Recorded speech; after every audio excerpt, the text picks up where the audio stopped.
de disques en France avec son tube Allez les Verts. C'était en 1976, la grande époque de l'AS Saint-Etienne.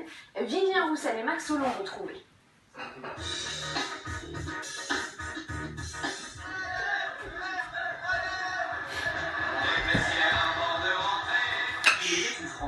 Où les nuques étaient longues et les poteaux carrés. Une France du foot privée d'émotion depuis trop longtemps. Alors, en 1976, des artistes verts ont décidé de jouer ensemble leur partition. Une musique est née.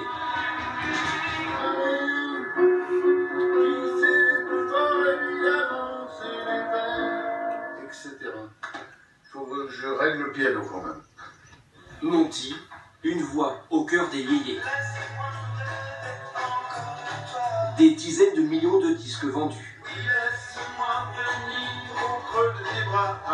Puis un jour, sa passion du foot l'a rattrapé. Ça faisait 4 ans que j'allais voir tous les matchs de Saint-Etienne. Tout le monde me demandait, mais pourquoi tu n'écris pas une chanson, toi qui chantes?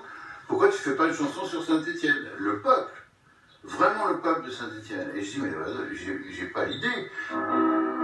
La mélodie dans un coin de sa tête, restent les paroles, trouvées d'un coup, un jour qu'il remontait les Champs-Élysées. J'ai fait la chanson en 10 minutes, j'ai écrit la chanson, alors que j'allais au studio.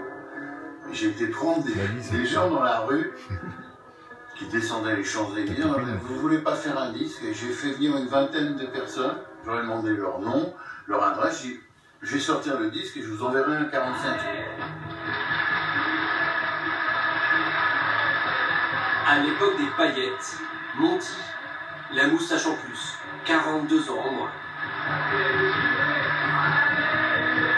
La France entière fredonne Allez les Verts.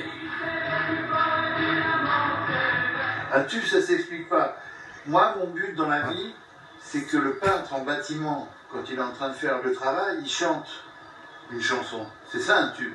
Où il siffle la chanson. Et ça je l'ai entendu partout. À l'heure actuelle, 4 millions de disques vendus et ce n'est pas fini. Cette chanson traverse les âges. Qui c'est le plus fort évidemment, c'est les Verts.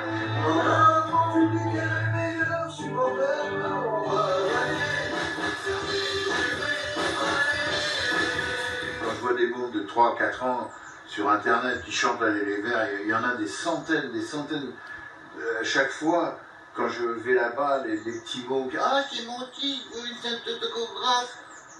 Je peux pas l'expliquer ça.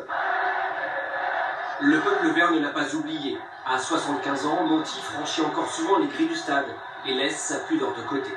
Quand je repense à ces images de l'équipe de l'époque, plus tout ce qui s'est passé sur cette pelouse, je pleure à chaque fois. Et à chaque fois que je sors de la poule, je pique un petit morceau d'herbe que je mets dans ma poche.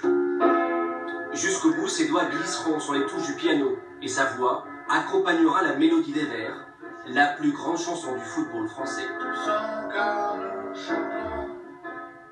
Merci à tous de nous avoir suivis. Tout de suite, Plus belle la vie.